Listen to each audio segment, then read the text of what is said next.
we can accomplish our ends better legally and politically than we can by actually doing the science to determine the outcome of the questions that are being asked.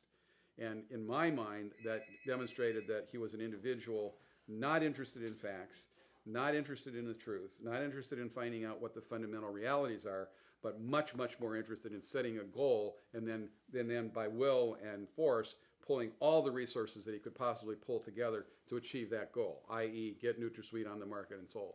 And so Donald Rumsfeld had been in all these meetings and known all of these potentially very harmful effects of this substance that he then went on and continued to market? Well, I can't say what Donald Rumsfeld knew or didn't know. He's not a scientist. He's not very interested in science, from what I can tell. More or less, he's a fixer. He's an operative. You assign him a job and he goes and he does it. Now, I'm sure that as he gets up into the level of Defense Department, he sort of makes up his own jobs and says, I'm going to do these things. But facts are not all that important to how he proceeds, because he's so confident that he knows what the outcome should be that he will look across, at least in the way he did on NutraSweet, he looked across the horizon to find all those facts that would support his position and then minimized or denigrated all the facts that didn't support his position. In 1980, the Public Board of Inquiry voted unanimously to reject the use of aspartame until additional studies could be done on aspartame's potential to cause brain tumors. The product was said not to be, it was ruled by law, it was said you cannot market this product. And then they had to go and do political triage and get in there and manipulate the process. So, I mean, the manipulation was so powerful that one of the first things that Ronald Reagan did when he became president was suspend the authority of the FDA commissioner to take any actions. So he was sworn in whatever day in January, and the next day he issued an executive order eliminating the FDA commissioner's authority to take actions. There was obviously a fear on the part of somebody that the commissioner was going to do something about NutraSweet or something else that would create difficulty, because it took him a while to get a new commissioner. It took him a little over a month to get a new commissioner, get the old one out and the new one in.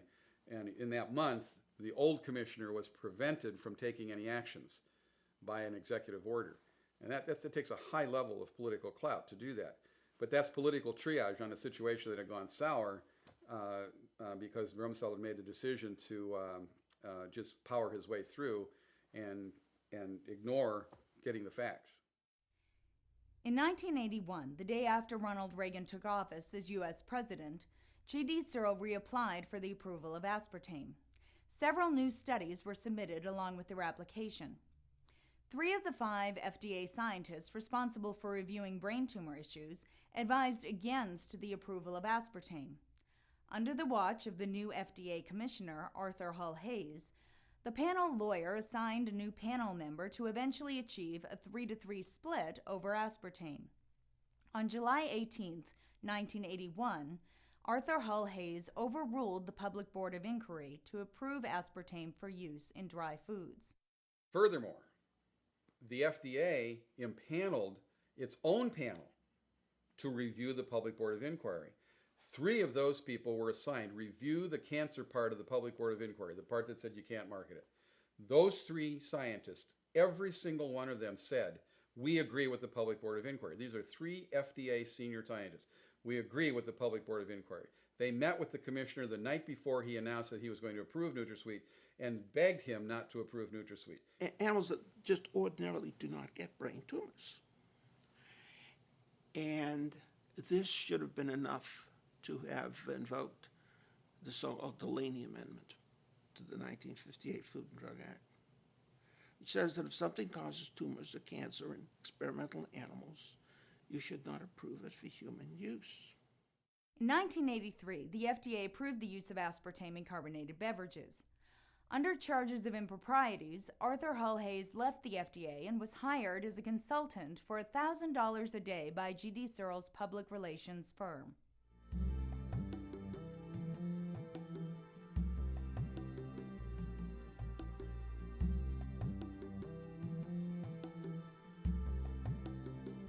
NutraSweet, or aspartame, is the most studied food ingredient ever approved by the FDA. and not just by the FDA, but by more than 70 regulatory bodies around the world. In order to rubber stamp it around the world, you've got to get it approved in another country. Okay, so let's take Europe. If England were to find out that they wanted them indicted for fraud, if they ever read these reports by the CDC or the FDA Board of Inquiry saying it's not safe, or found out, about that they wanted them indicted, naturally they're not going to approve it.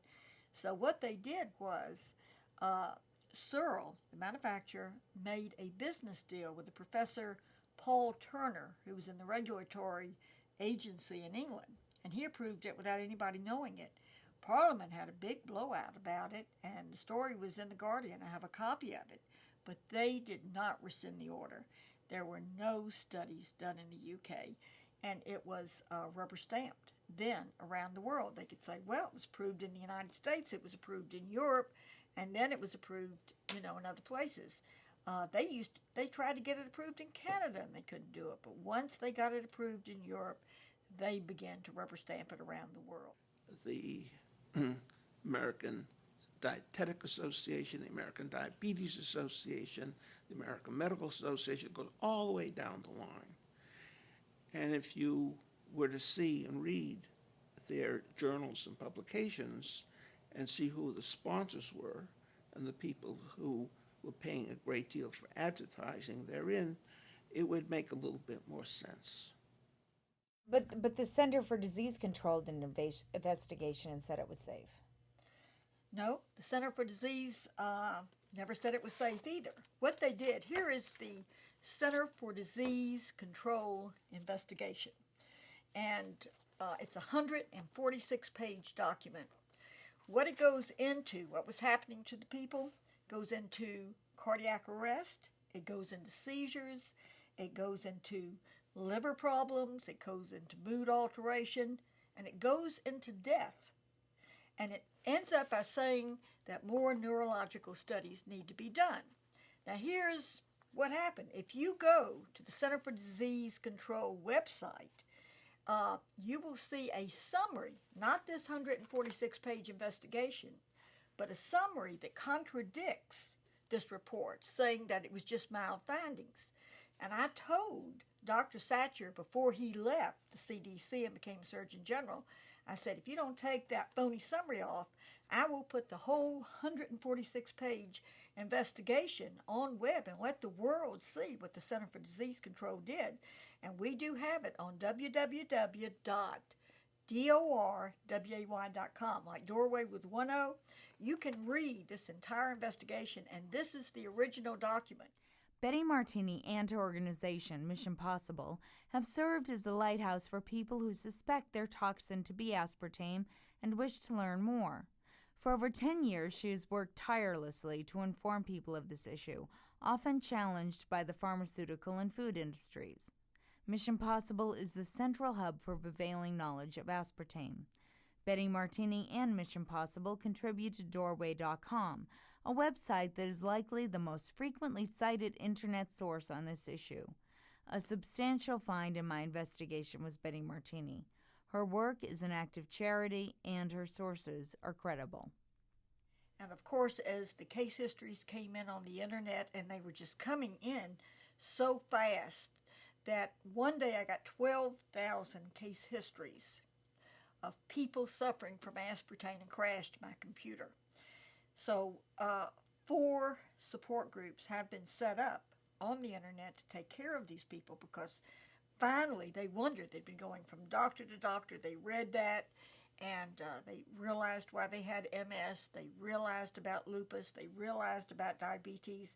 Many of them called just hysterical, crying, could this be true? Could this be true? But as they got off, their MS symptoms disappeared. People that were blind could see again.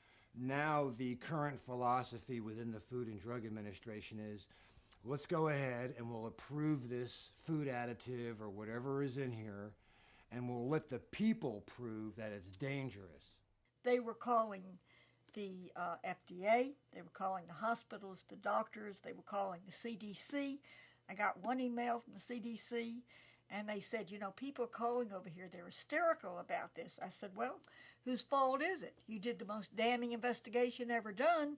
I said, and then you put this phony summary up there instead of, you know, you should be doing what I'm doing. You know, you are the Center for Disease Control, and we're having to alert the world, you know, because you people sold out. And then you get up with this very terrible equation that says, well, if this thing only harms 1 in a million people, we'll consider it to be safe. Now, harms, they say kills. If it kills only 1 in a million people, the FDA considers it to be safe. So what you have then, by virtue of that, is you're saying that as far as we're concerned, something that kills between 200 and 300 people a year, we consider safe. That doesn't work for the 200 or 300 people. And so if you're going to do that, you better have a label somewhere that says safe means will kill no more than 200 or 300 people a year. And I want to pose that to people because I've had a conversation with some other federal regulators, and I said, you know, with all the technology we have today, with all the advances in medicine and science, people are getting sicker. Has anyone noticed that? People are buying more pharmaceutical drugs to cure the very things that these chemical companies started to begin with. So I'm thinking from the womb to the tomb, you're going to be paying money to these pharmaceutical companies, and they're going to be manipulating the politics so you get to consume all of their poisons, all of the toxins, things that are totally untested. And we're going to see 5 or 6 years from now people coming down with new kinds of diseases, things that we've never even heard of today. You know, you have to take some responsibility for what you're putting in your mouth. But in this case, they have no way of knowing. You got the FDA lying to them. They got the CDC, the professional organizations. They go to the doctors. The doctors can't help them because they've been lied to too. Doctors only know what they're taught, and they only believe what they're allowed to believe.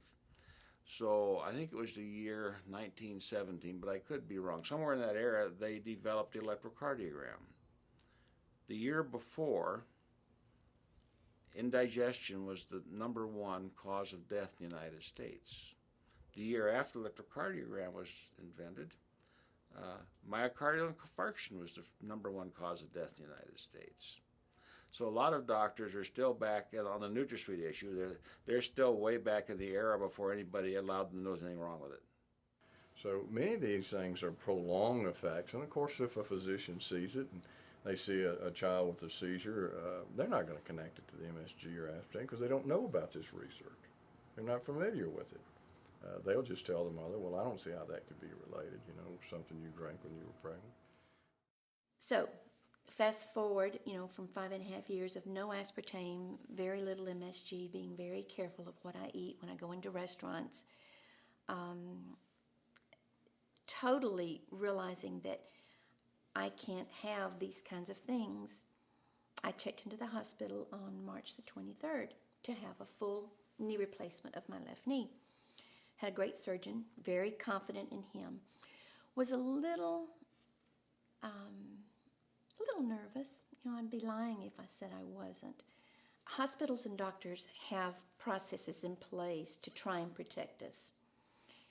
When you check into a hospital, they ask you, well, what are you allergic to? What kind of food allergies do you have? #1 on my list now, 5.5 years later, is always aspartame.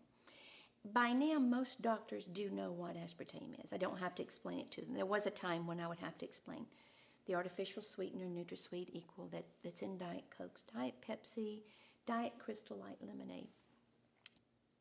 When I came out of the operating room, the first 4 days, I would say, I really don't remember very much of it. Yes, I had aching. Yeah, I had the usual problems that doctors prepare you for. What I didn't expect is I was sick. Yes, I hurt, but I was physically sick. And I'm trying to contribute that to the anesthesia, some of the other drugs that they may be giving me for pain. I actually walked with a walker to the shower, and I'm sitting in the shower, and all of a sudden I realize I'm going to faint. I am sitting down. And the next thing I remember is I wake up and there are a lot of people in the restroom with me, a small restroom, and there's this big giant red machine facing me.